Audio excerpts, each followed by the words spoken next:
And some quick work early on here at 197. Again, the marquee matchup will be at heavyweight right after this, but you would love to see if you're with the Wisconsin Badgers get a quick win here and try and take an early lead, but Ludington, an early takedown, trying to turn the tides early. He got in on a quick single leg, used it to his advantage, was able to get the takedown and work through it. You know Ludington has been working on that in the room leading up to this, coming off of the Soldier Salute, where he had an impressive performance, and now he strikes first against Einem. Took 5th place at the Soldier Salute. A true freshman from Tinton Falls, New Jersey. Good mat return from Ludington. And one of the things we see a lot with the Hawkeyes when it comes to being on top, Iowa's riding style, it isn't very flashy. It's very methodical and suffocating. Their aim is to break your will, so that way they can turn you over. Wyatt Ingham, a redshirt freshman from Amory, Wisconsin. Last season as a true freshman, posted a 3-4 overall record. This season he is 7-3. He's good for the Badgers when it comes to bonus rate percentage. He has one of the more higher end bonus rates that I've seen at 72.73%. So he has secured bonus points for the Badgers in every time he's stepped out, to the tune of 2 pinfalls, 2 tech falls, and 3 major decisions in those victories. Ingham trying to battle back to his feet, but able to get a 2-point reversal and bring this match back within 1. That's just good mat awareness from Einem, recognizing the fact that he's side to side in a scrambled position with Ludington and just able to reach down and pick that ankle to get that reversal. He'll go out and reset center mat. 3-2 in favor of the unranked Harvey Ludington.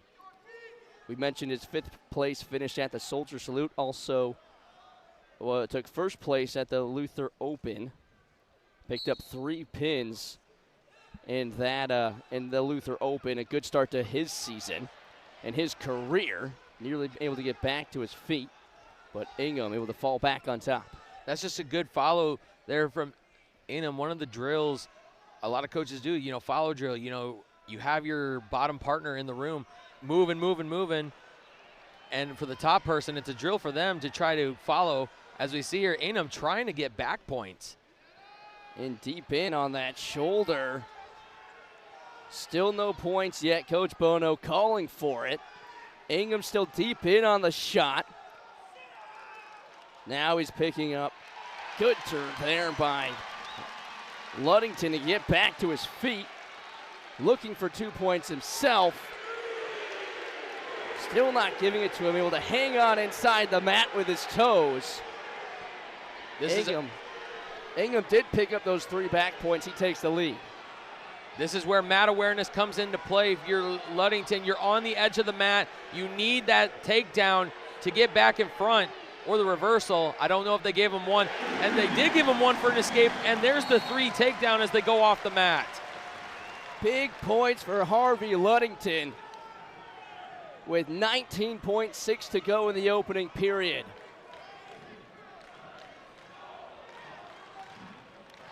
You made a mention of Chris Bono wanting the back points. Referee right there to make sure that shoulder's past that 90 degrees for the back points. You can wish it as much as you want, but if it's not meeting criteria, you're not going to get it.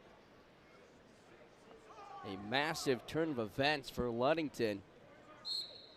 Looked like he was going to get turned, did give up 3 back points, but then picked up 3 points of his own to retake the lead.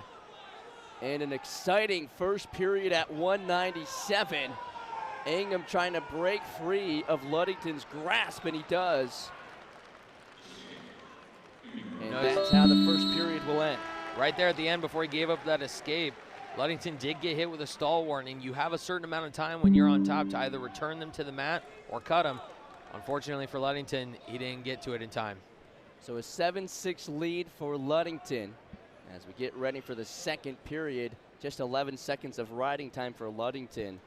He got the first takedown, but then Ingham able to pick up the reversal and reverse that riding time. 7-6 match. you got to keep an eye out now with that stall warning. Another stall call on Ludington would make this match tied at 7-all. Couple of mat returns from Harvey. And a quick start to this historic matchup between the Hawkeyes and the Badgers. They do not give him the escape point. Former Hawkeye Tony Cassiope asking for it. Now in the corner with the Wisconsin Badgers. If you're in that Badgers corner, they're arguing for the escape or another stall call. With how long Ludington was just sitting there with Enum, as we see again, just trying to rack that up. Escape this time for Enum. Tie match, 7-all. Second period at 197. Now Ingham in on a single leg.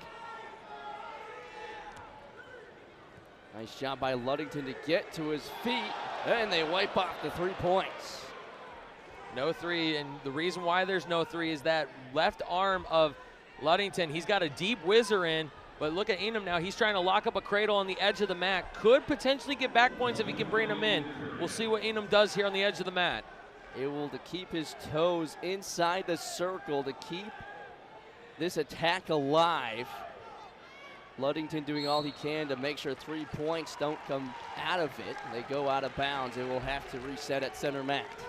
Still neutral, so good work and defense from the Ludington there with that whizzer that you saw. Because he had that, saves a takedown. Good shoot there by Ingham. Ludington tries to fight back. This nice little shot, reshot there from Ludington.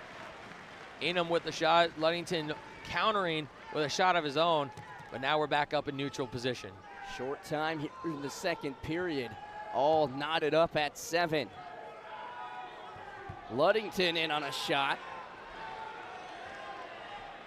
He's got it deep. He's got to plant that hand to the mat and circle towards that leg to try to hook it.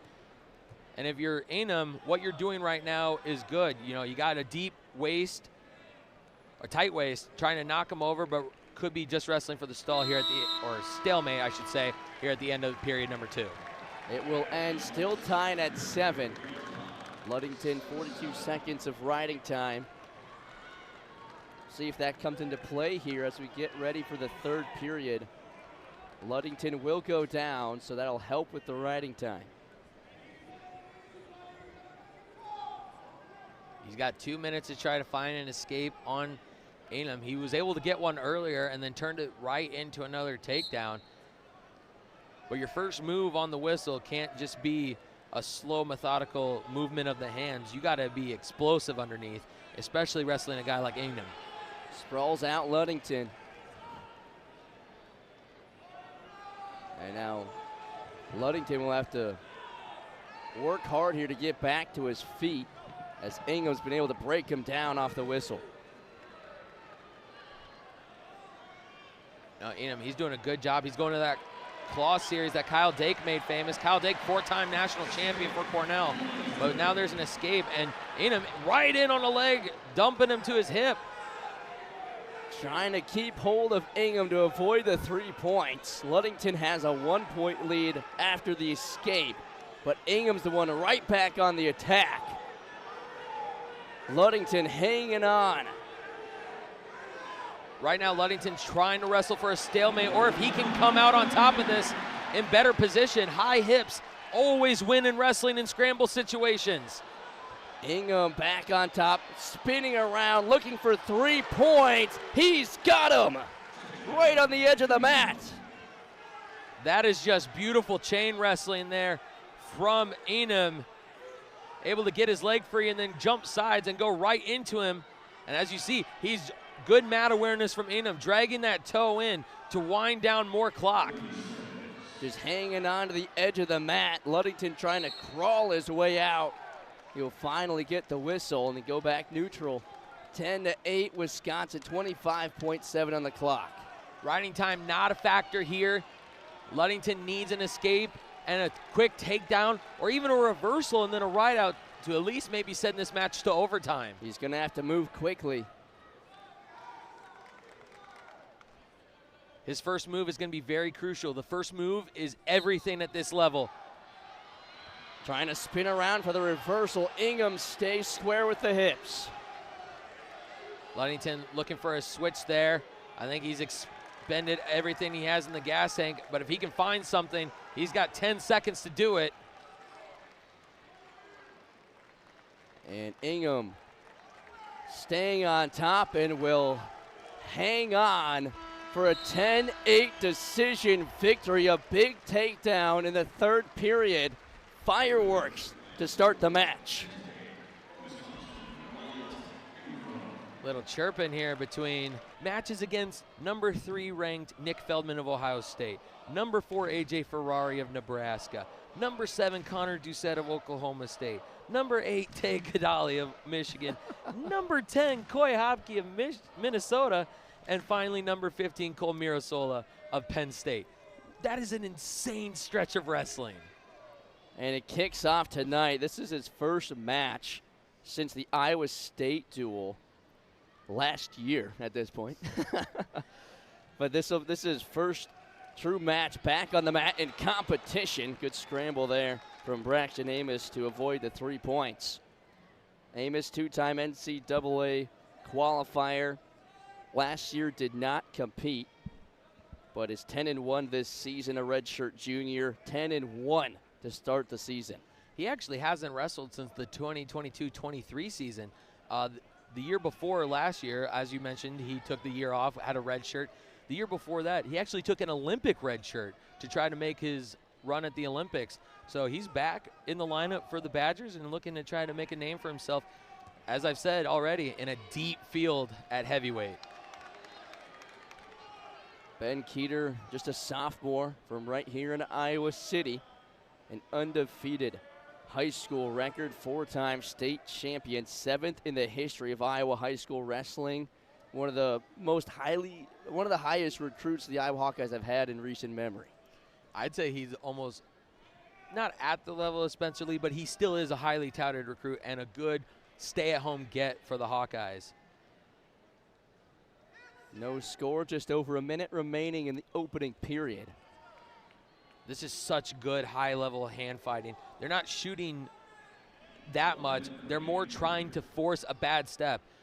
Especially at heavyweight, you take a bad step and your center of gravity gets off balance, you are in deep trouble.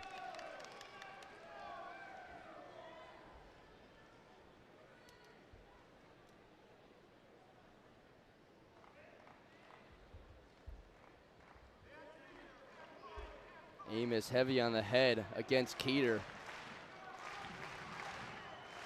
wearing him down early on in the match. You know, both these wrestlers trying to get head position.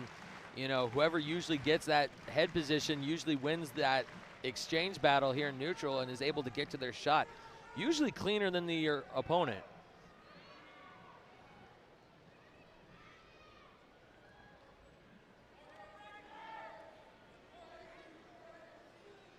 Under 5 seconds remaining. Some last second hand fighting, but the first period will conclude with no score.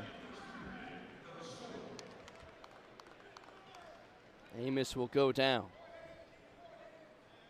You know, we mentioned Keeter's remaining schedule. Amos doesn't have no slouch of a schedule remaining either. He'll see Hopke of Minnesota, he'll see Gadali of Michigan, he'll see Feldman of Ohio State, and he also has one non-conference match that he'll see number 11th ranked Wyatt Volker of Northern Iowa at the end of the season.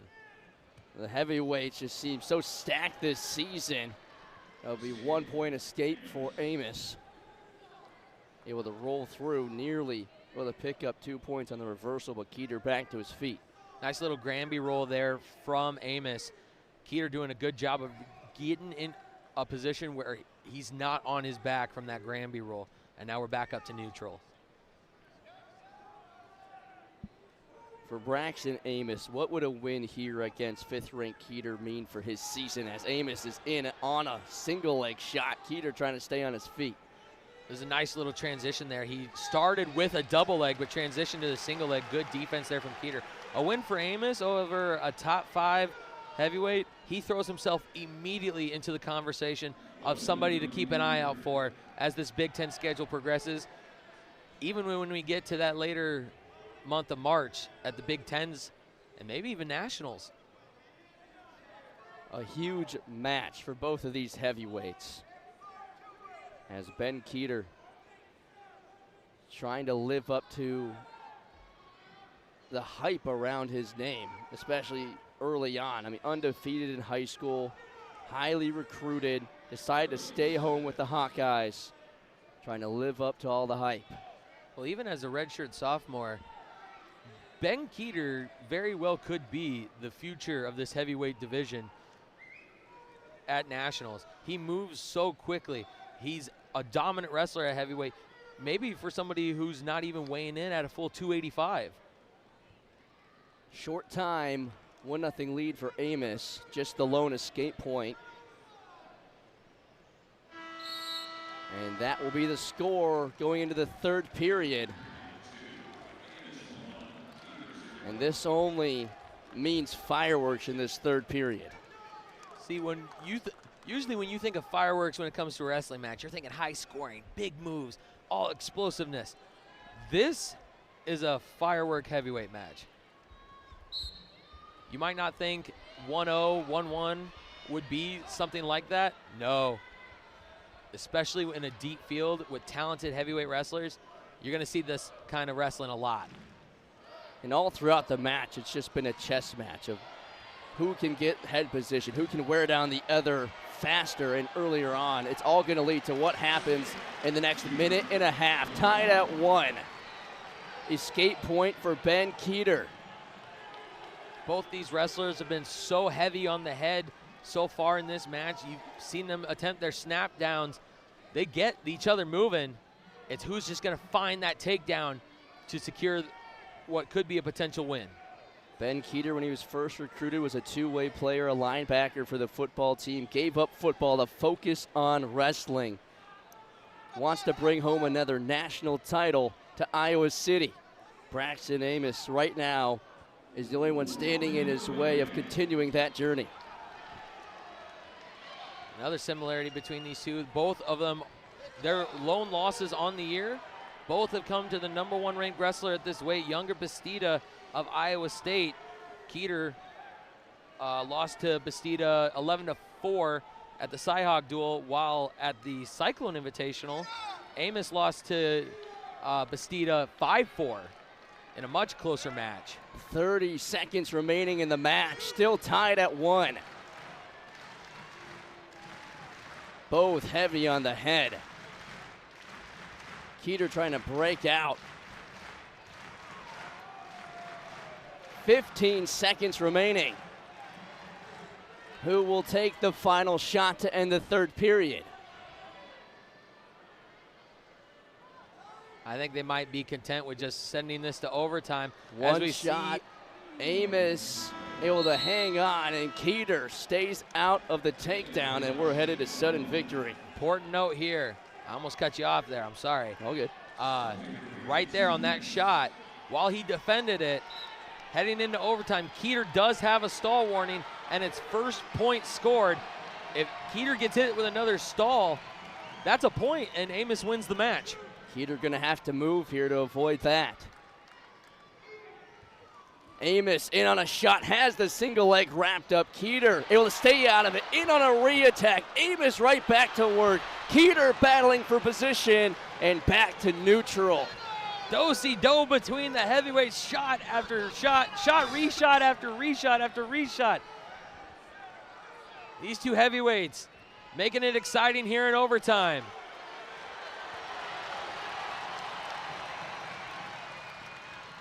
A minute 15 remaining in sudden victory. Amos in on a shot. Keeter's got the single leg. Can he get back to his feet? He's got to. Keeter crawling back up. Sweep single. Battling for position. Doesn't quite have him yet. 3-point takedown. Ben Keeter with the victory. He needed to elevate that leg and trip it or steamroll right through Amos. He lifted that leg up, got the trip, worked his way up the body. Wasn't a takedown at first until he worked his way up the body.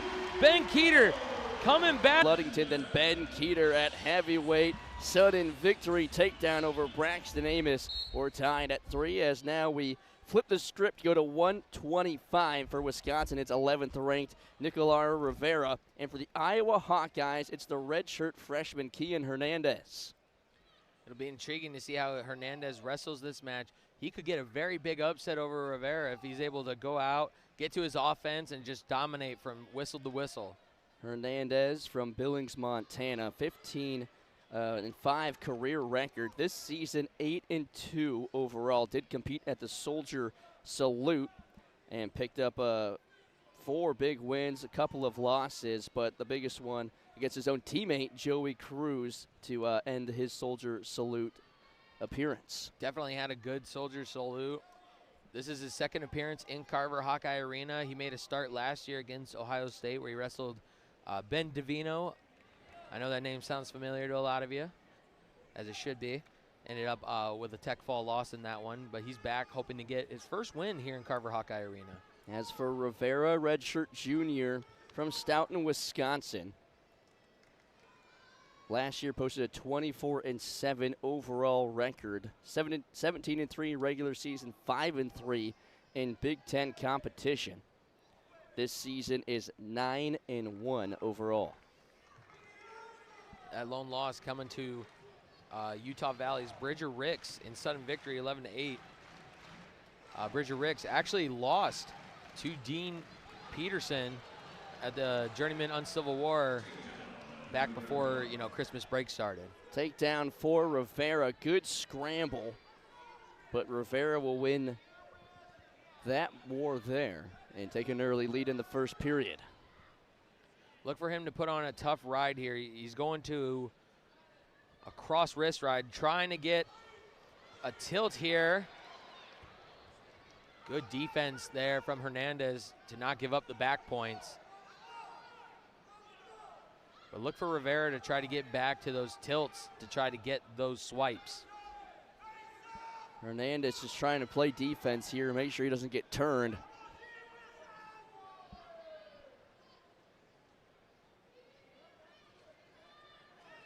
Rivera still controlling the wrist. Hernandez can't get back to his feet.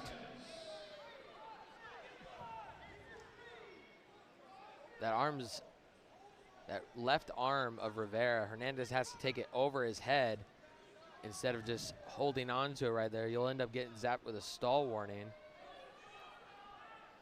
But Nicolas Rivera, he finished 4th last year at the Big Tens. He's a force to be reckoned with in this 125-pound division.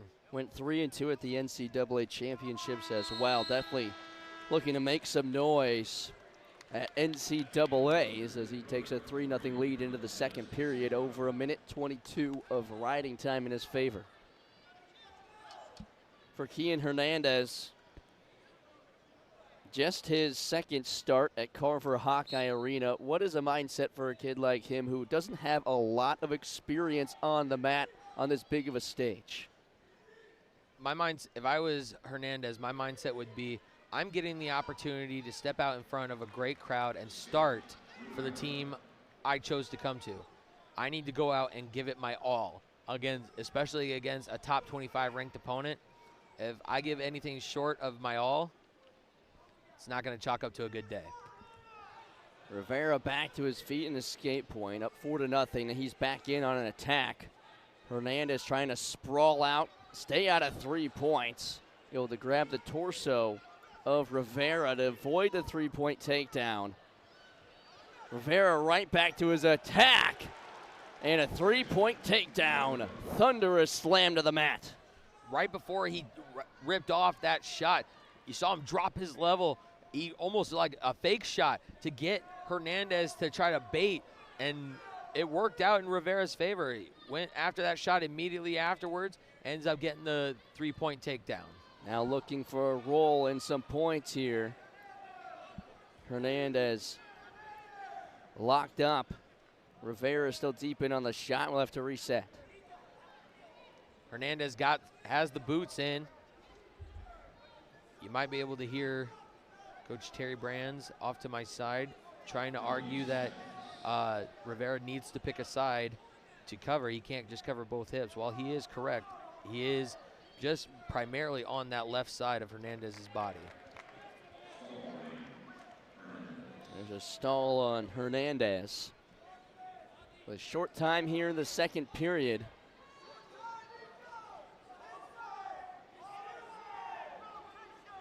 Rivera got a high ankle ride. Look for him to elevate that leg and hip in. Second period will expire. 7-0 lead for Rivera.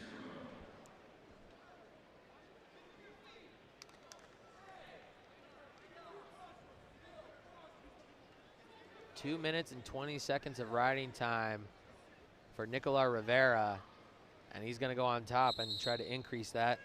We see a caution there from Rivera. You can get away with a couple of those before you start giving up points. Third period underway. Hernandez has some work to do if he wants to fight back, but Rivera looking for bonus points here to give Wisconsin a lead on the team score.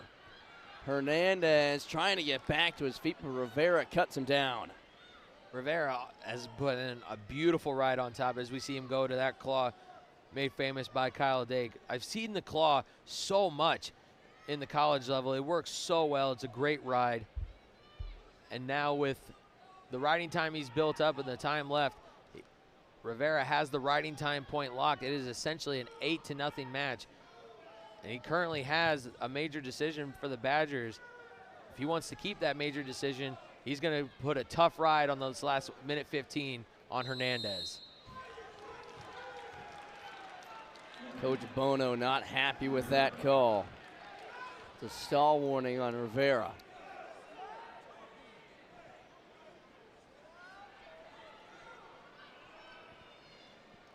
Bono hollering at the referees about that call. You're never gonna 100% agree with everything the ref calls, but at the end of the day, they have final say, and unless it goes to a replay, they're not gonna change their minds. Hernandez struggling to get back to his feet. Rivera looking for some points here. Trying to get another tilt in with under a minute remaining in the third period. Trying to pick, well, we'll have the major decision wrapped up, but looking for more. Looks like Rivera's got a boot in. Has two near fall, and that all but locks up the major for Rivera. He has time to try to get more back points or even a fall. Hernandez trying to do a good job of defending these boots, but Rivera's very high up. Hernandez able to get out, does pick up an escape point. Under 20 seconds remaining. Hernandez trying to make the most of his opportunity, wraps up the ankle, three-point takedown. Looking for one more return. And that takedown, unless he gives up a reversal here, scramble situation, it's one. That's going to make it 10-4, and with the 3 minutes and 48 seconds of riding time, that's going to be 11. Hernandez avoids the major decision as of now, but Coach Bono, he's going to challenge it. He's going to challenge the takedown. He wants the reversal. It would be an extra point for Wisconsin if it does turn into a major. Or they're challenging locked hands. One of the two. They're either challenging the takedown or they're challenging locked hands. The PA announcer said locked hands, so they're going to go look at it.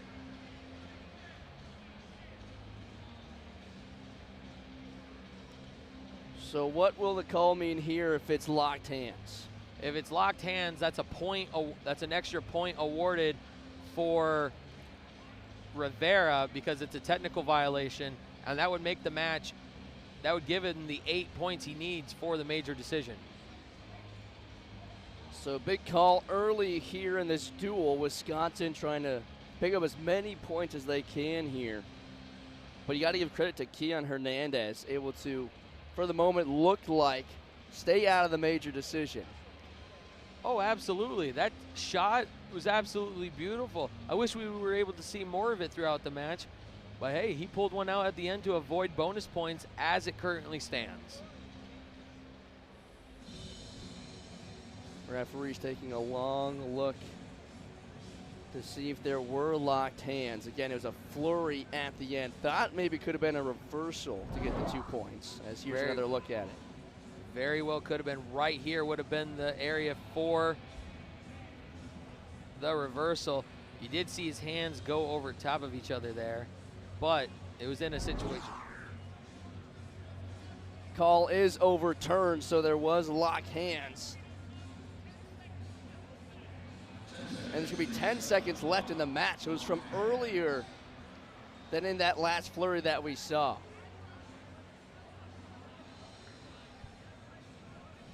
And now the Brands brothers are going to argue that it should be 9 seconds instead of 10.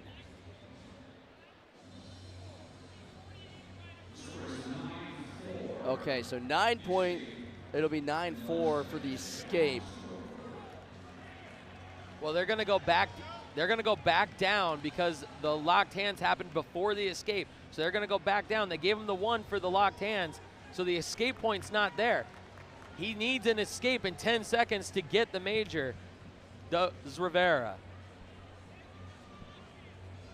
Well, now, okay, so now they're saying that it should be 10-4 because they did confirm that it was locked hands.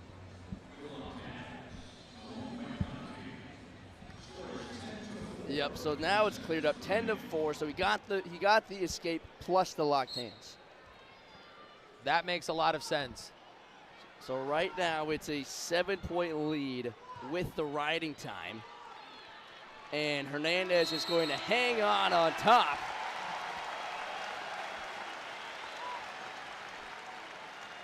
And with the 14th ranked Zan Fugit and 3rd ranked Drake Ayala. Like we talked about earlier, look for Fugit to try to close the gap on Ayala. You know, this year really hasn't gone the way Ayala was expecting.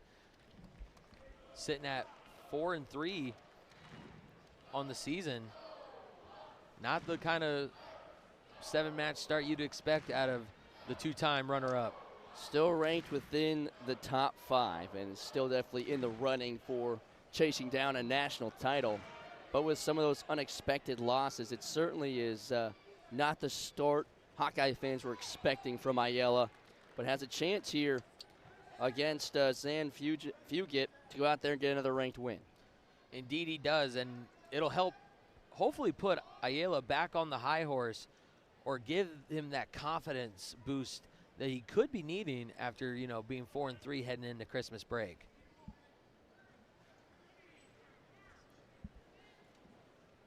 This is his first match since that loss in Iowa State against 6th ranked at the time Evan Frost in an 11-5 decision.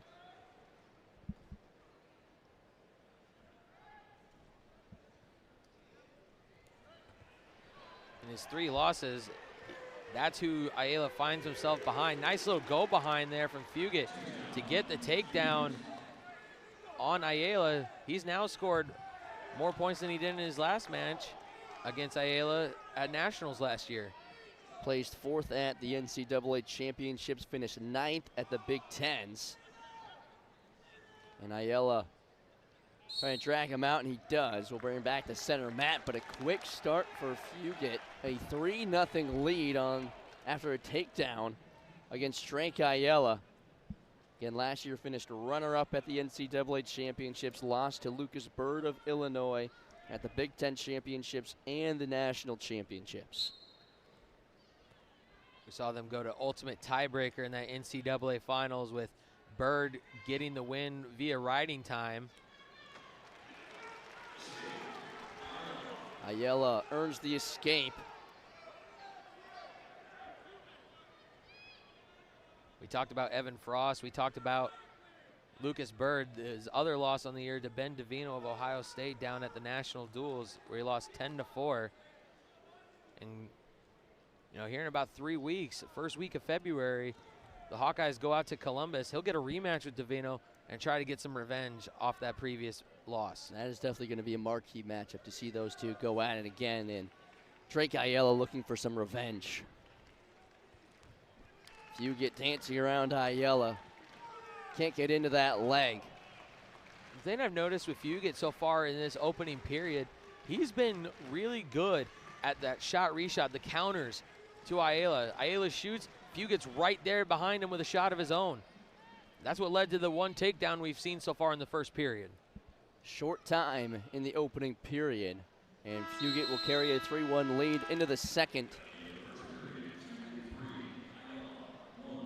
For Fugett, just a redshirt sophomore, 8-2 this season. What a win! What would a win against a top 5 opponent here mean for his season?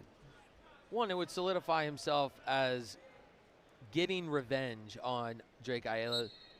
And secondly, it throws him into that conversation of Big Ten wrestlers at 133. You know, we've mentioned Bird, we've mentioned Davino. We also have Ayala. A win for Fugett would put him right up there with those wrestlers and could be someone to keep an eye on when it comes to the Big Tens.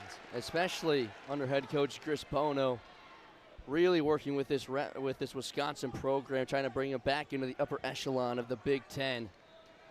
And Big Ten is the wrestling conference, so be able to put yourself with those top teams like the Iowas, like the Ohio States and the Penn States, that is nothing to sneeze at. This would be a massive statement for the Badgers if they're able to pick up a couple of big wins here in Iowa City. Absolutely, escape point there for Ayala. Looked like he's trying to go around behind there. Still staying on the attack. Great scramble from Fugett to stay out of the takedown. Absolutely beautiful defense. He bringing his hips with him, bringing his legs with him, not leaving anything behind for Ayala to grab onto. And with a minute left here in this second period, Ayala needing to find something. Got to find a takedown somewhere. Under a minute remaining. Fugett with 58 seconds of riding time. That first period of ride really helped Fugett. Indeed it did. Ayala still able to get out to avoid giving up the minute of riding time here.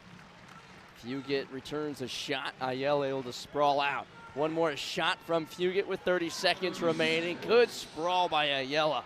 One thing Ayala, though, has to be careful of is all these shots from Fugett. He's not really taking much of his own. He gets one. He takes a shot of his own there. Holds off a potential stall call for the time being. Here with 15 to go in period number 2. 10 seconds remaining in the period. 3-2 in favor of Fugett.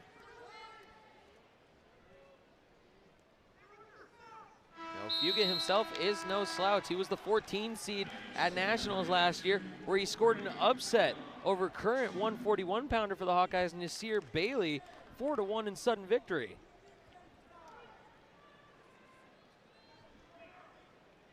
Nasir Bailey not in the lineup tonight for the Iowa Hawkeyes. Fugett back to his feet. Has a 2-point lead here in the final period.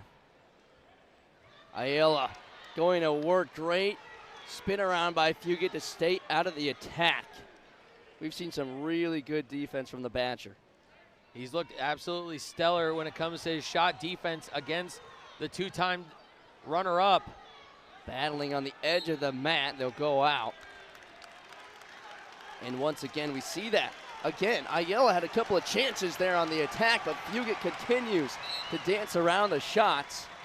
That time was able to pull Ayala out of the circle. And with a minute 20 left, no stall calls against either wrestler. Fugett has a couple stall calls to burn here. But Ayala, he's got to get to his offense. 1 minute remaining in the final period. Single leg driving forward. Fugett sprawls out. Stays with the single leg back to his feet. Drives forward. Covers up for 3 points. Drake Ayala takes his first lead of the match. Absolutely beautiful shot. He worked it from an underhook. Took a fireman's carry. Bailed on the fireman's carry, resorted to the single leg, dumped Fugett to his butt to get that takedown. And with 37 seconds left, we got blood time, but Fugett is not out of this match. What a great attack by Ayala, but you're absolutely right. We've seen Fugate all match, able to battle back. His defense has been great. Now it's going to be, can he get to his feet, or will Drake Ayala be able to ride him out?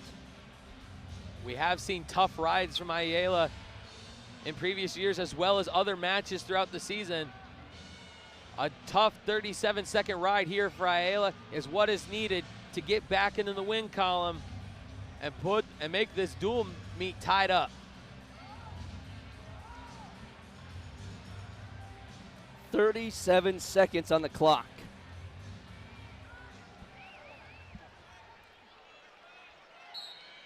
This is a big 37 seconds for both of these wrestlers in their season. Fugate tries to get back to his feet. Ayala hangs on to the leg.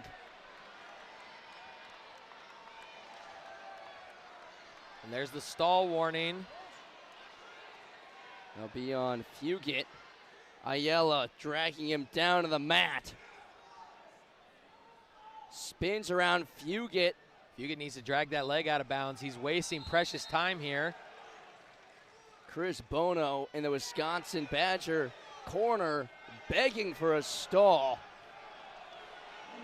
No way! And they're going to award it. They're going to award the escape point. Now we have some more messes to figure out as Tom Brands comes out of his corner. Now Bono comes all the way across the mat. And Brands will throw the block. I believe he's challenging loss of control, as Ayala had the leg the whole time. He's trying to establish, he's challenging loss of control. So Brands is saying that he was the one that tossed the brick, but it's Bono who's been talking the most with the referees.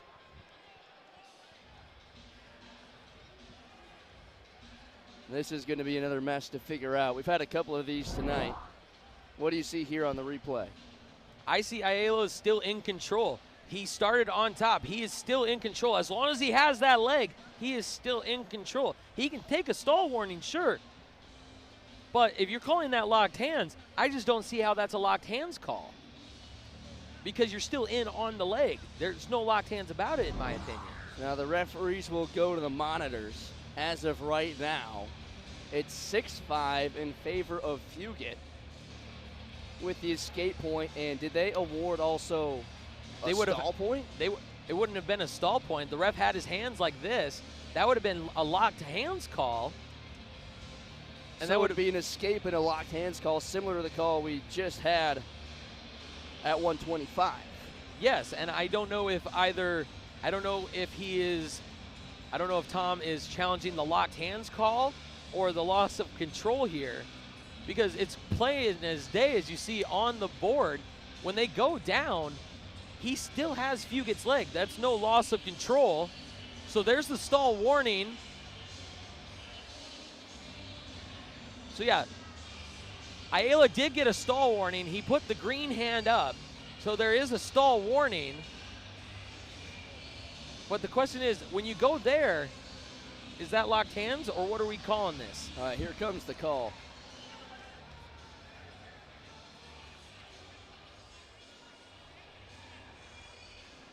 So it was a 5-second count on the stall. So they gave Fugate the escape and the stall call because the referee said there was a 5 count after the initial stall warning. Yeah, and unfortunately, they went and reviewed it. The call is upheld. Expect stalling here from Fugate. He has nothing.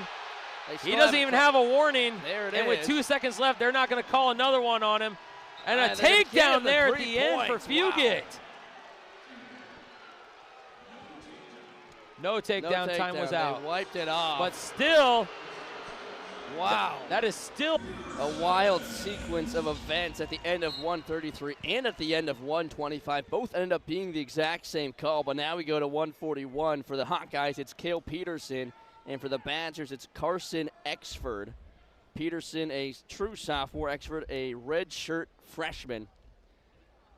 And after all of that, we turn our attention here under the spotlight. No Nasir Bailey tonight at 141. Instead, Cale Peterson will take his spot there. Took third place at the Soldier Salute. Nasir Bailey did medically forfeit his match against Cale Peterson. Some might have gone wrong there in that semifinal match he had with Isaiah Powell of Iowa Central. I mean, don't knock community colleges. They produce good wrestlers. Pretty sure Iowa Central is where future UFC Hall of Famer John Jones wrestled at.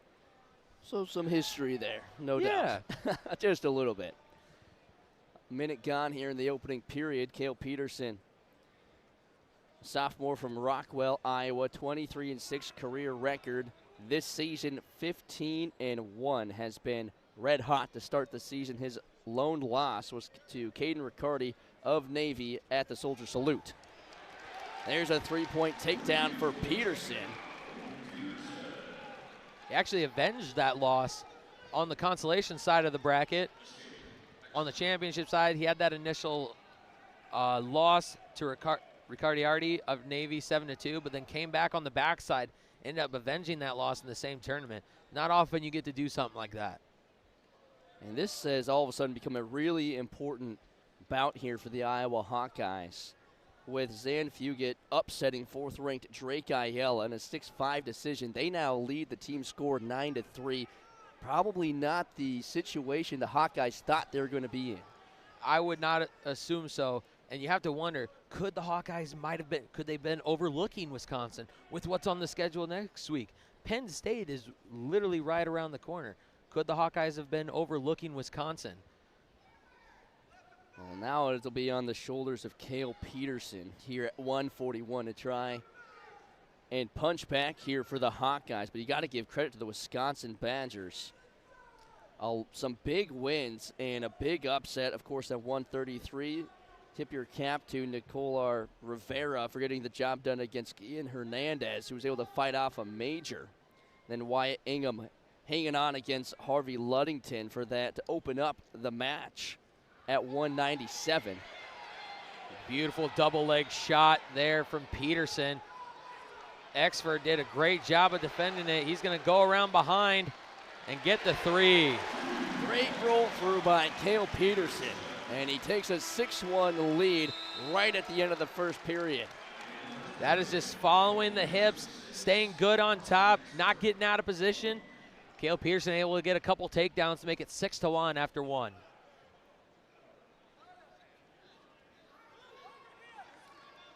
Last season as a redshirt freshman went 5-3. Took second place at the Soldier Salute a year ago.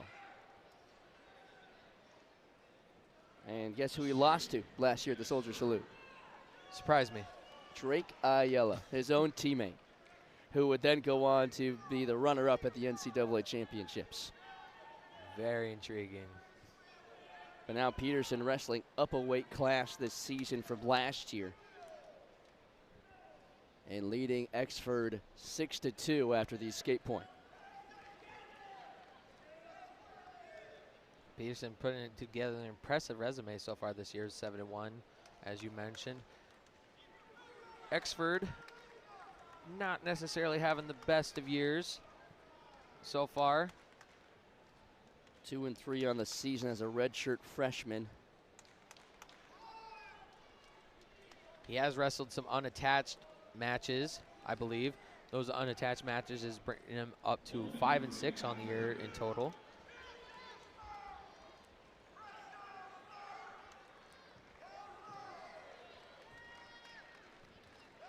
Under a minute remaining in this second period. Peterson still in front, 6-2. Riding time not a factor as of right now. Peterson definitely looking for another takedown, being down by 6. Bonus points are crucial in any Big Ten duel, but especially when you're down by 6, you don't want to be down by that much heading into, or you don't even want to be down by 9 if it goes the other way, heading into intermission.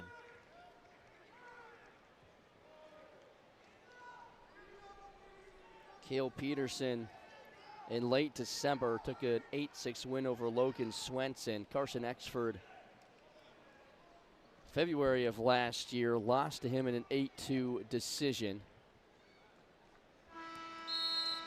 As the second period will end, Peterson still leading 6-2. It looked like he was going for a John Smith low single there, right there at the end of period number 2, trying to get that third takedown.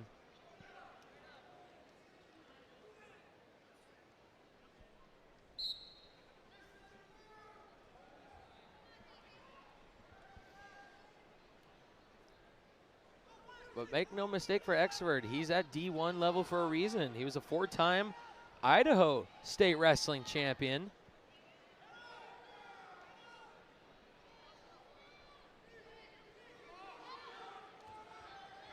Good roll through by Peterson.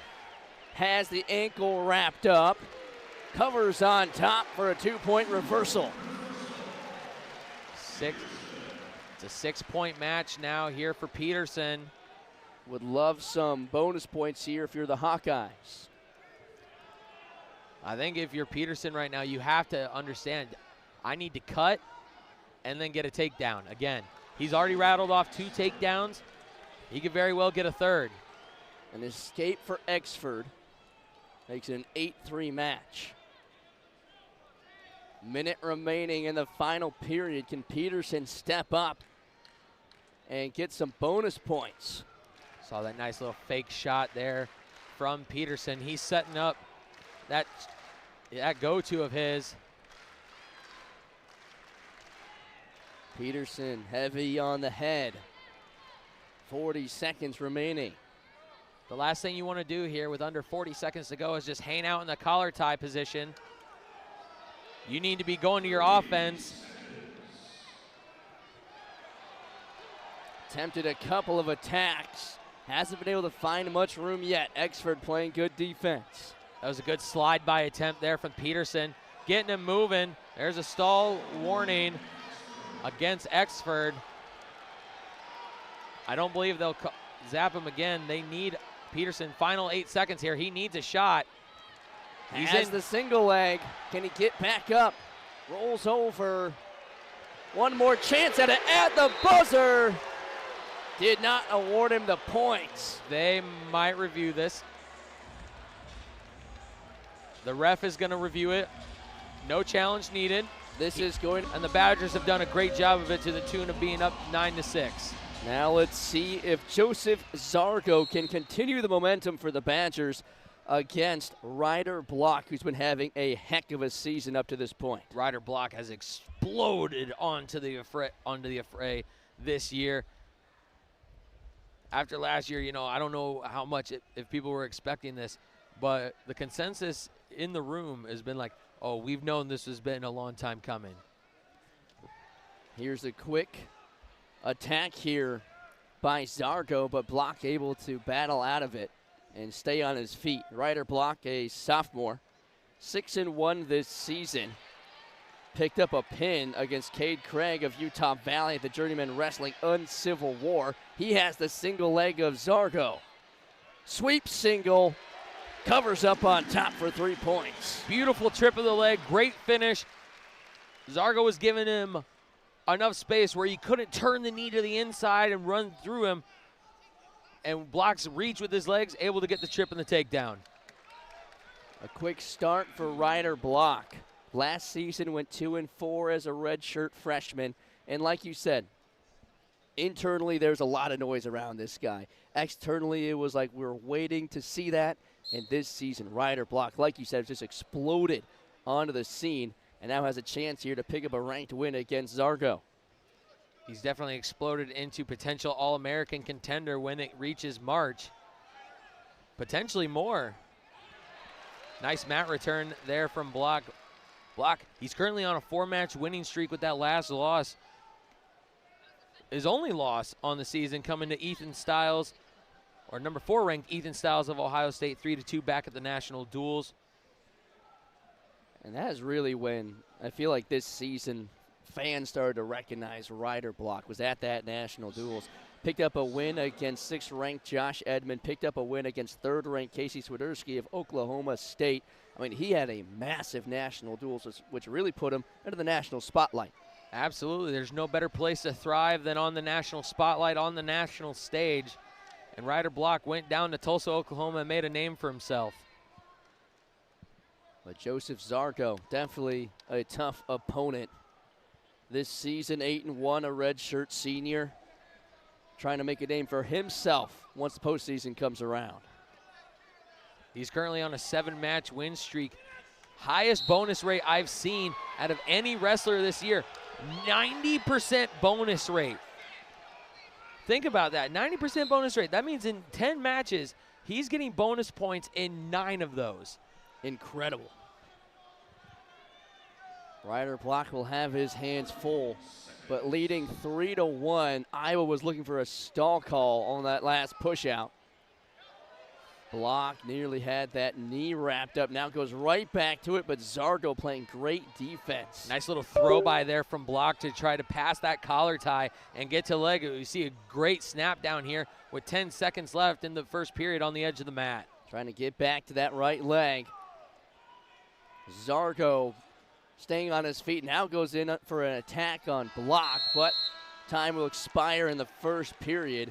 Feels like a storyline tonight for the Badgers has been how good their defense has been against the attacks from the Hawkeyes. They've had pretty excellent shot defense. They've given up a few takedowns, obviously, in wins we saw with Ben Keeter, Cale Peterson getting takedowns. Now Ryder Block, Drake Ayala even got a takedown. So it's not like the Iowa offense isn't there, but Wisconsin has done an equally stellar job of shot defense. Block starting down in the second period.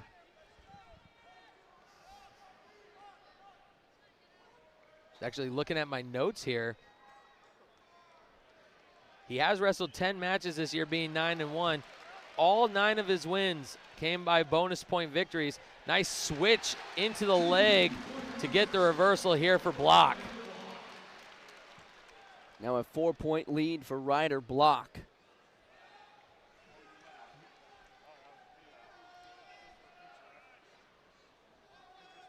Block, he's got 3 bonus point victories in among this 4-match winning streak, including a pinfall win in his last match against Cade Craig of Utah Valley back at Journeyman Uncivil War. Zargo can't find a shot. Block brings him up high. Zargo back in. Now Block back in on the re-attack on the edge of the mat. Can he drag him back into the circle? Ooh, that reshot was pretty on the edge of the mat there from Ryder Block, getting in deep on that single leg. He's got to elevate it, try to drag him back in. Zargo going to whizzer down hard. Maybe try to wrestle for a stalemate here. Block back to his feet with 30 seconds left. Zargo trying to drag him out. Block just hanging on. He's trying to work up the back here, dragging his toes. Eventually realizes, okay, this is just going to be a stalemate. Might as well bring my feet out.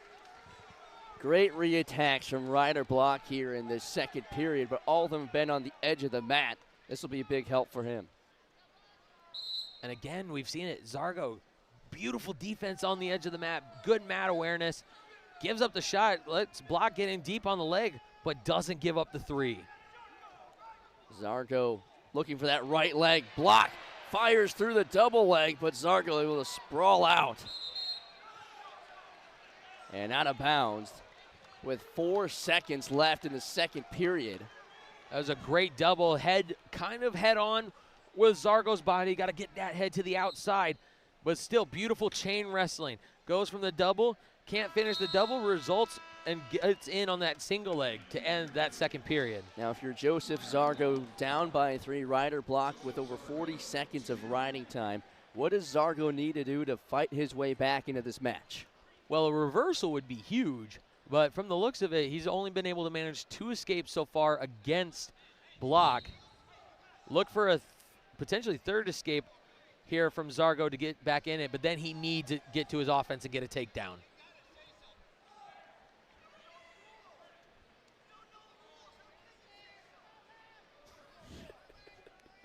We need a mic on Terry Brands. That's what we need. We could kind of hear him through our headsets. Maybe Zargo. not on him because he might throw it. Yeah. But like near his chair because I never see him sit down. No. They have a chair there for him, but he doesn't use it. Zargo brings it back to the 2-point match. Block trying to sprawl out of this attack from Zargo. That'll lead to a stalemate. Back to their feet.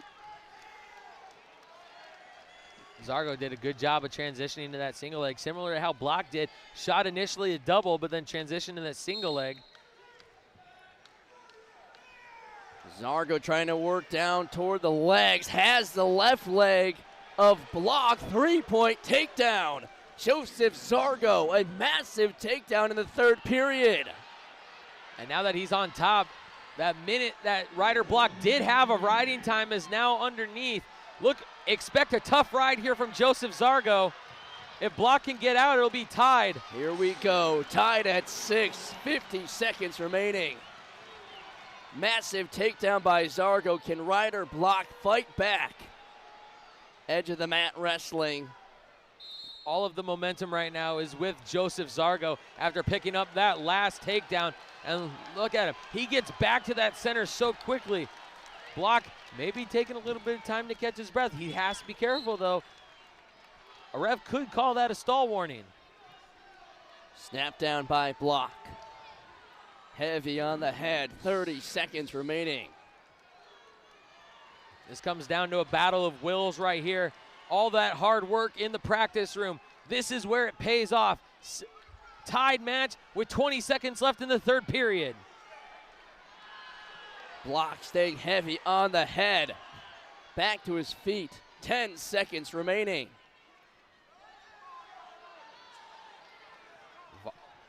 Zargo stalking Block to the edge of the mat. He gets in on the single leg. Couple seconds too late. We're going to overtime here at 149. Our second sudden victory match of the night. First one, Ben Keeter came back with a takedown against Braxton Amos. Sudden victory, tied at 6. First one to score will win the match. Riding time not a factor here. Zargo has him in a front headlock. That's how he got his takedown last time. Was just, tried to go with a duck under. Now in a scramble situation on the edge of the mat. We stay neutral. Great re-attacks, great scrambles. Carver Hawkeye trying to get behind their 149-pounder. Carver doesn't get loud on accident. They can tell when something's gonna happen. Block able to battle out of that attack from Zargo. Block in on a single leg. Zargo spins around and has the leg himself. Spins on top of Ryder Block, who still has that leg of Zargo wrapped up. That's the only reason Zargo doesn't have the takedown is because Block is holding on to that leg. This will be a tough position. Oh, there's Zargo. They call a takedown. Wow, Joseph Zargo, 3-point takedown and sudden victory. And the Wisconsin Badgers have stunned this Carver Hawkeye crowd. I have not heard Carver. Wow. Meckler, redshirt senior, 9-2 this season, as the Badgers are red hot. Meckler in on a single leg on the Soldier Salute champion. Before we went on air, I told you a nice little fun fact about these two. These two were in the room 2 years ago together down in Stillwater. I know that because my brother wrestled at Oklahoma State for a year. But these two always going hard in the room. It'll be intriguing to see how this plays out here in Carver Hawkeye Arena. Scramble. Williams hanging on to that left leg of Meckler. No points awarded yet. Williams working back the other way. Can he get back to his feet? He looked in trouble. It looked like this was Meckler's takedown, but now he has the leg. He's got that single leg on the shelf on the edge of the mat. Look for him to bring him in and secure this 3 to take an early lead. Dragging him back onto the mat. Jordan Williams hanging on to that right leg of Meckler. He's got to work his way behind. He's trying to reach up the body. That whizzer there from Meckler has been, that's the difference maker here in not giving up points and giving up a takedown. Right on the edge of the mat, keeps his toes in bound. 3-point takedown for Jordan Williams. Scramble situation here on the mat. Ref calls locked hands. Wow. And an escape. That's the third time tonight that the referees have called that. This time it would be a 2-point swing in favor of Meckler to bring this match back within 1. But this is why we have 2 refs. One makes a call, the other confirms the call. And if they can't confirm it, that's when we go to replay. Well, it looks like they've only given him the 1 point. So it's still 3-1 in favor of Williams. Williams back in on a shot on the single leg. Very quick, very beautiful shot from open space for Jordan Williams.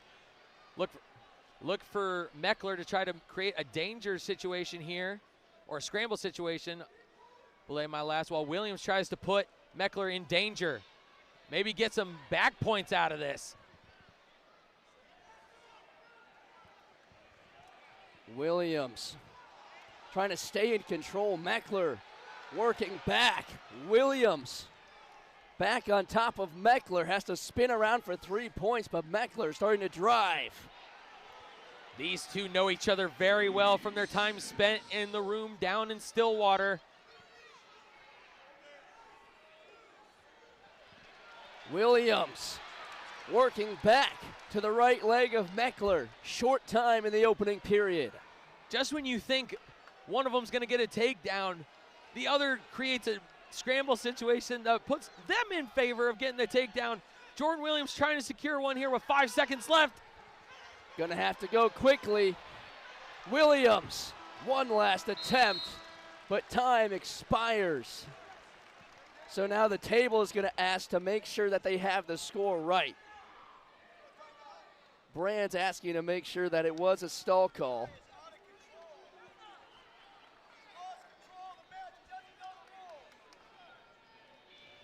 You might be able to hear assistant coach Terry Brands in my mic. He is. Okay, so a stall call, but no locked hands. So just the escape point. Terry expressing his displeasure with the officials. I've been there as a coach of girls high school wrestling. I can understand, displeasure with officials' calls, but unfortunately, Stripes will always get the last say.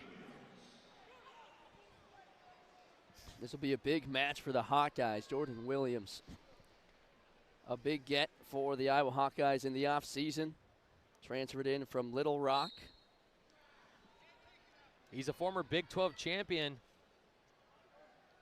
That Big 12 title win came over Casey Swiderski a couple years ago when Swiderski was at Iowa State. Trying to work back to his feet.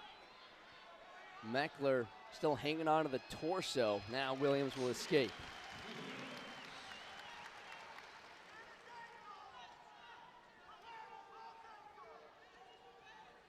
Meckler transferred in from Oklahoma State, entering his first season he transferred in last year from Oklahoma State. Posted an 11-17 record last year, and has been off to an electric start in year 2 with the Badgers, 9-2. That's an understatement. That's a turnaround. 11-17 record last year to 9-2 right now. What a turnaround for Meckler. Looking for a statement win in front of the Hawkeye crowd. Jordan Williams, his last loss on the year came at the Cyhawk duel against number 3 Vinny Zerban by major decision 11-3. He was the 8 seed last year at 149. He wrestled Caleb Henson, who everybody thought was a shoo-in to win the national championship last year. Wrestled him to sudden victory. Tough position for Williams. Meckler still going to work on the leg. Williams hanging on to the ankle. You're never going to get a, quote, easy win over Jordan Williams. He's scrappy enough. He's going to make it tough every time you toe the line with Jordan Williams. Short time in the second period. Williams still leading 4-1. And potentially dangerous is called foot of Meckler right in the face of Jordan Williams. And they'll have 8.3 on the clock. Williams one match away from placing last year at Nationals, almost earning All-American status for Little Rock, but lost in the blood round to the 11 seed Sammy Alvarez of Ryder last year. You know he's going to be looking to get All-American status with the Hawkeyes. Third period. Luke Meckler will go down. Meckler will have to work quickly here against Williams. He's proven tough on defense.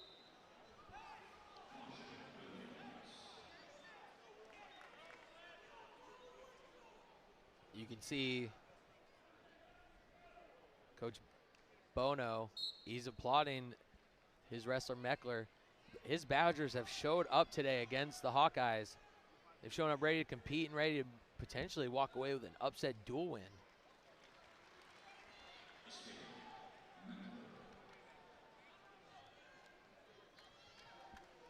Meckler trying to get around Williams. Very aggressive front headlock there from Meckler.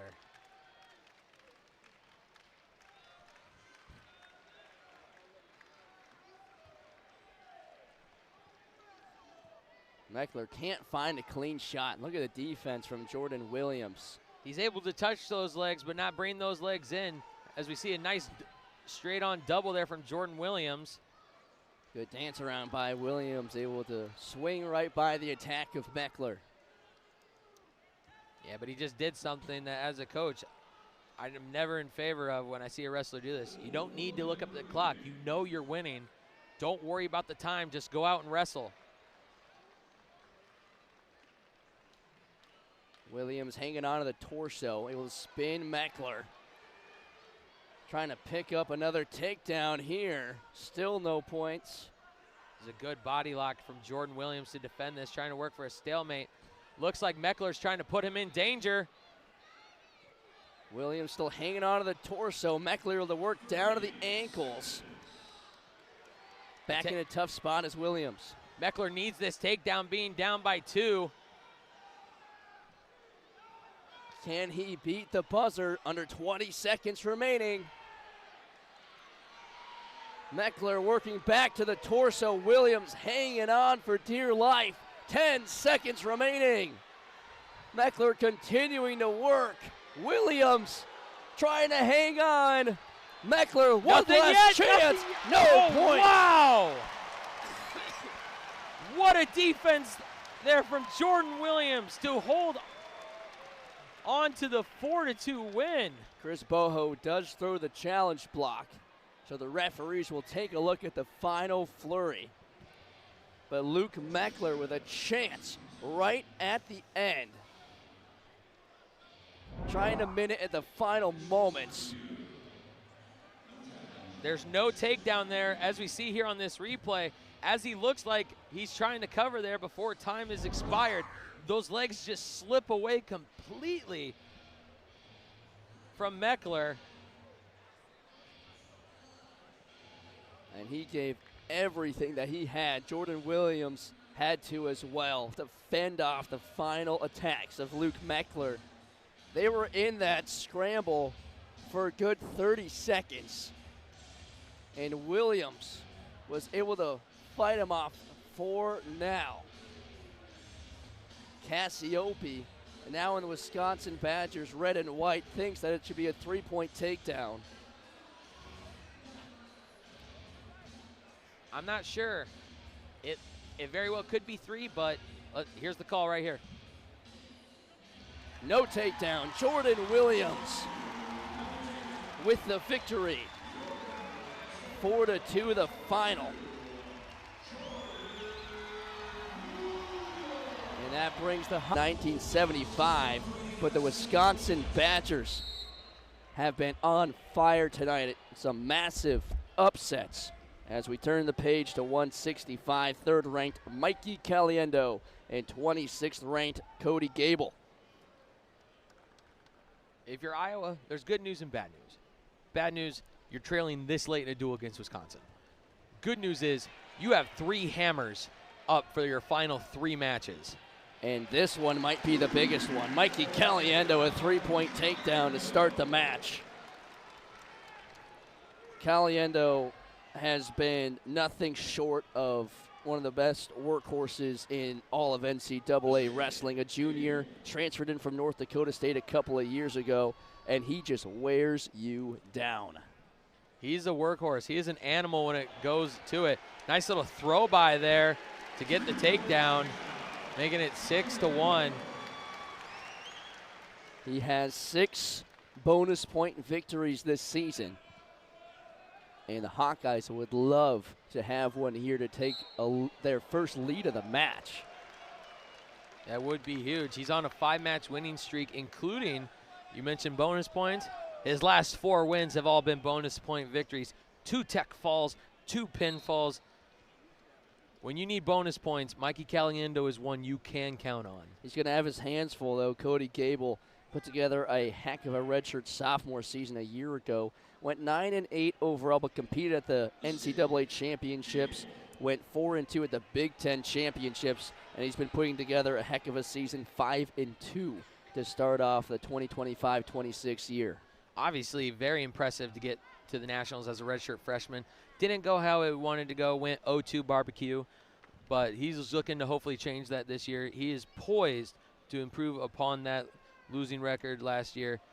And he's another homegrown talent for Wisconsin, this Wisconsin native of Gable. Caliendo deep in on a shot and finishes with 3 more points.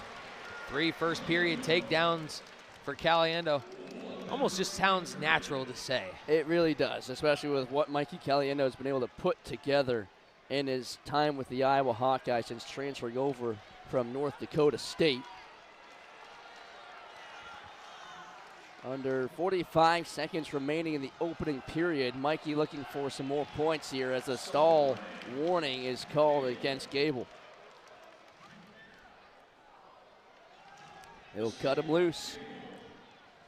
One of the biggest things about Caliendo when it comes to how he is wrestling on top, we've seen it with other Iowa wrestlers as he gets his 4th takedown of the first period. You know, he isn't looking for the pin right away unless he gets his opponent in a position where he can go for it. He is looking to break you down mentally, physically, until he can turn you over and get that fall. That's how the first period will end. 4 takedowns for Mikey Caliendo. He leads 12-3 in over a minute and a half of riding time. It's certainly impressive every time he steps out. Next week, Friday here in Carver, he's going to have a good one with Messenbrink. But the question for him is, can he finally get over the hump that is Mitchell Messenbrink? His focus is on Gable right now, though, looking for some massive bonus points for the Hawkeyes. Wisconsin Badgers came looking to break a long-standing winning streak for the Iowa Hawkeyes. And they put up a heck of a fight, but Mikey Caliendo finds his 5th takedown of the match, looking for a turn. And he'll cut him loose. He almost had it. You know, Wisconsin didn't show up here to just survive. They showed up here to wrestle position by position and steal momentum. This has turned into a cut-and-shoot match for Mikey Caliendo. Cuts him loose again, right back to an attack. Gable doing all he can, but another 3-point takedown for Mikey Caliendo, and that closes the book on 165. Absolutely stellar wrestling from whistle to whistle for Mikey Caliendo. We've come to expect this for him. His 3rd tech fall in his last 5 matches. And being up by 2, I should say, if he's able to get another tech fall on Condon, Iowa, after struggling early on in the duel, will have locked the duel up. This is Iowa's first lead of the match, now up by 2 on the Wisconsin Badgers. They tied it early on when Keeter was able to pick up a sudden victory win over Braxton Amos. But then Nicolas Rivera came back with the win, followed up by Zan Fugit's massive upset win over Drake Ayala. That will be one of the big storylines coming out of this match. And Wisconsin has led up until the last one at 165 when Mikey Caliendo picked up a tech fall, and now the Hawkeyes with a 2-point lead. And Kennedy's not afraid to go score points either. He can get bonus points as well. He has 3 bonus point victories in his last 3 matches, including the last 2 wins coming via tech fall. Kennedy, a Hawkeye lifer. It was talked about a lot leading up to this Wisconsin match about how Patrick Kennedy, through all the years, he's a 5th year now with Iowa, he had to really fight for his spot in this lineup. Each and every year he was battling. It was always somebody who, it was going to be Patrick Kennedy or somebody else. And he's through it all, he stuck with the Iowa Hawkeyes. And head coach Tom Brand said, you don't see that much anymore this day and age in college athletics. Gets in on a nice single, able to get around and get that first takedown of the match. The one thing from his lone loss to MJ Gation that I'd like to see better of Patrick Kennedy is his gas tank. In years prior, his gas tank hasn't always been the best. It looked like his gas tank was finally turning a corner at the beginning of the year. But then when he wrestled MJ Gation of Iowa State, it just looked non-existent. He didn't look like the All-American he is, with a beautiful blast double on the edge of the mat. Pure power from Patrick Kennedy. Couple of takedowns in the opening period. Looking to match what his teammate Mikey Caliendo did just a few minutes ago.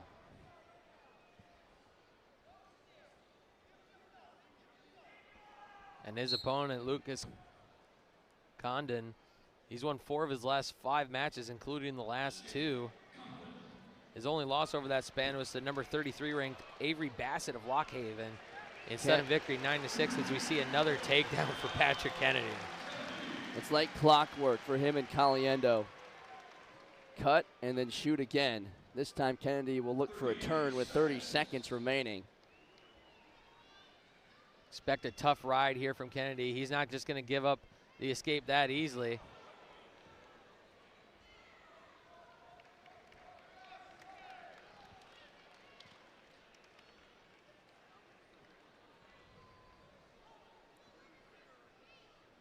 What would it mean for this senior class and Patrick Kennedy, Mikey Caliendo, Drake Ayala to be able to go out in a blaze of glory in front of the home crowd? Of course, you know, we just entered Big Ten play, but these 3 for the Iowa Hawkeyes have constantly been right at the top of the national rankings and have really made a name for themselves in the black and gold. Indeed, they have. I think it'd be absolutely amazing for them to go out in a blaze of glory, maybe win a national championship on their way out, but they have some work to do. As we mentioned at 133, you know, you have Ben Davino, now you have Zan Fugit, Evan Frost, and Lucas Bird that Ayala has to figure out how to get wins over.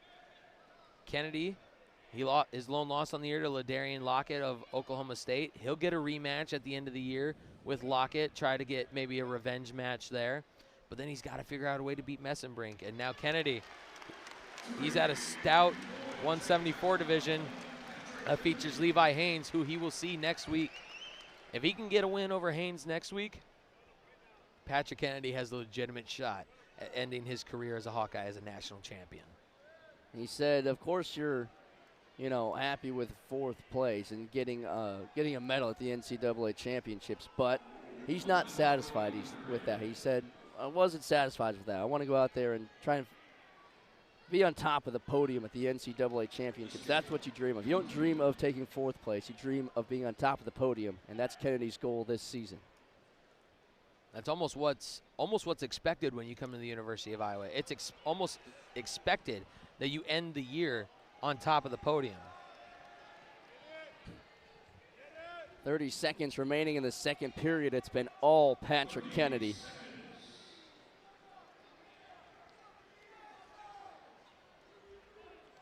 He's had a similar match to Mikey Caliendo at 165, but Kennedy's been looking for more turns. He's been less quick to, or less reluctant to cut loose Luke Condon. He's a very aggressive wrestler on top, and when he gets those turns, he has them in tight. As we're going to end this second period with him up by 10.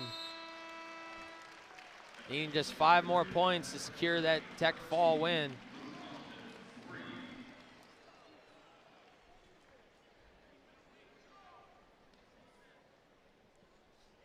Final period at 174. Patrick Kennedy in the driver's seat, up 13-3 and over a minute 50 of riding time. You know Kennedy's going to look for the turn, but if it's not there, you know he has enough wrestling IQ to cut Condon and go get those takedowns to hopefully secure that Tech Fall.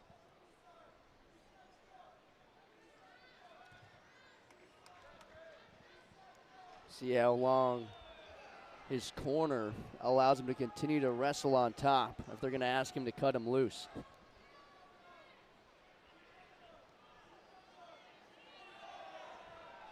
Now Kennedy wrestled above his seed last year at Nationals. He was seeded number 11, finished 4th.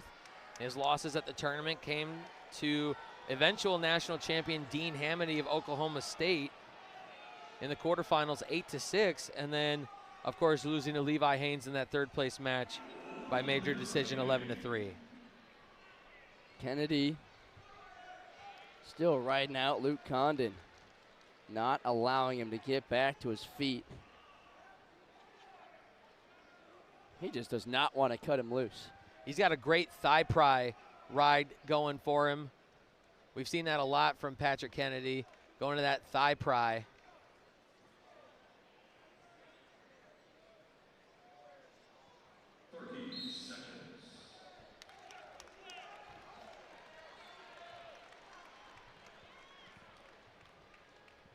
Final 30 seconds of the 174 bout. Kennedy will continue to ride.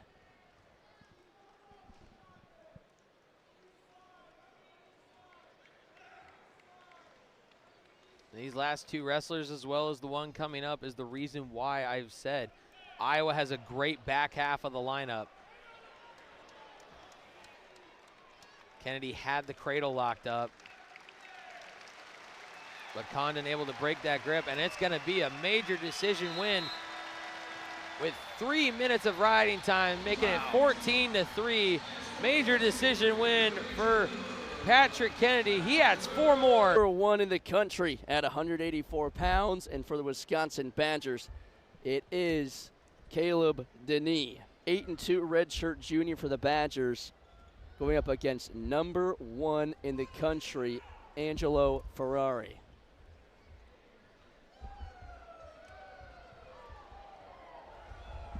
Ferrari 8-0, coming off a Tech Fall win and a decision win at the Journeyman Wrestling Uncivil War. He Tech Fall Landon Jones of Chattanooga and picked up a 4-1 decision win over Caleb Uhlenhop of Utah Valley. He's looking great early on in his career. Perhaps his biggest win so far of his young career came down at the National Duels, where he beat current number 2 and also freshman, don't know if it's redshirt or true, but freshman Aiden Sinclair of Missouri, 3-2, an ultimate tiebreaker. And that lone loss that he has in his career came in a 3-1 decision loss to the 5-time national champion Carter Starocci. Ferrari picks up a 3-point takedown on Denis, looking to close out this match with an exclamation point. Wisconsin was leading for most of the match, but once we got to 165, Mikey Caliendo a Tech Fall, and then Patrick Kennedy a major decision. Denis would need a massive upset over Angelo Ferrari to make this thing interesting. Never say never. Matches aren't won on paper, they're won on the mat. And that's been proven more than once here tonight. We continue to go back to Zan Fuget's win over Drake Ayala. Joseph Zargo an upset win over 7th-ranked Ryder Block at 149. I mean, there, Wisconsin has truly proven that they can hang with some of the best in the Big Ten. Ferrari, another 3-point takedown, takes a 6-1 lead. Expect a tough ride here potentially with 45 seconds left. If Angelo feels like he could get another takedown, he'll cut him and get it. Caleb Deneen, true freshman. He's a 2-time state finalist in the state of Wisconsin. 3-time state place winner, 2-time Fargo All-American. Was also second place at the World Team Trials.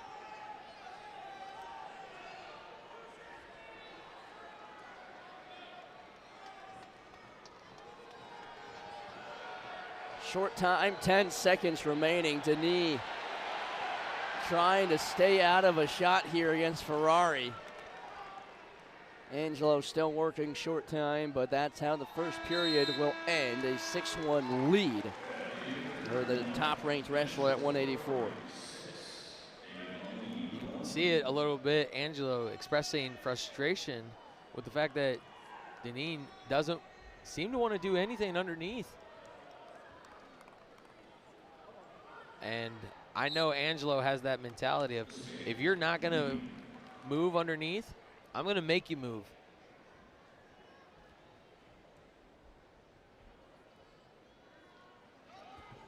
And on a single leg, wraps him up, takes him down for 3 points. Absolute beautiful chain wrestling. Shoots a single leg, transitions, and finishes with the double. Cuts him loose. Back in on the single leg. Stall warning on Denis. Ferrari wraps up the ankles and has 3 more points. Will cut him loose again. Looking for a tech fall at 184 to close out the match. He has 2 tech fall wins already this season. Could be looking to get a third here against Denis of Wisconsin.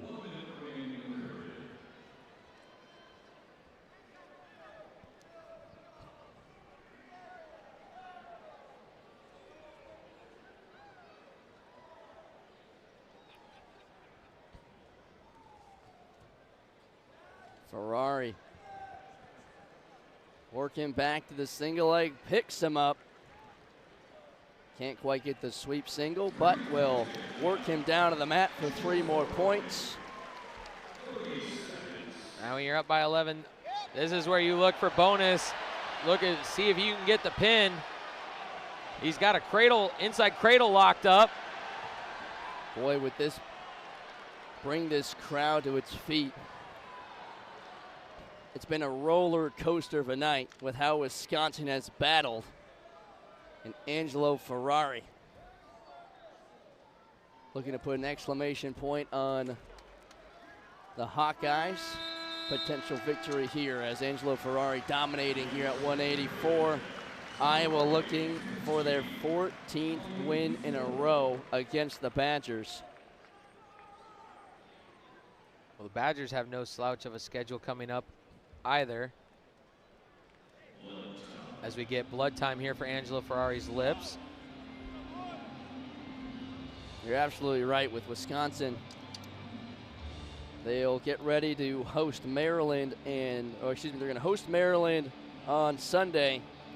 Then next weekend they will battle the Northwestern Wildcats and then head to Minnesota and Ohio State to end the month of January. They've got some big-time matchups in their near future. Good matchups for their heavyweight. Braxton Amos ahead for the Badgers, as well as Zan Fugit, who picked up that upset win over Drake Ayala tonight. He'll have some good matches down the road for the Badgers. 15-4 lead for Ferrari.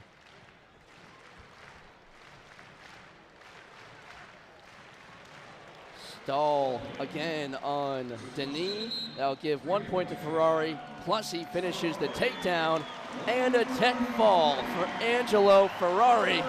Even Brands turns around and asks to double check. That was the correct scoring, but Ferrari picks up another tech fall win in his redshirt freshman year, and the Hawkeyes stamp another W, make that 14 in a row against the Badgers. Absolutely beautiful second half of wrestling. Well, I should say last 3-4 matches for the Hawkeyes. They really showed up and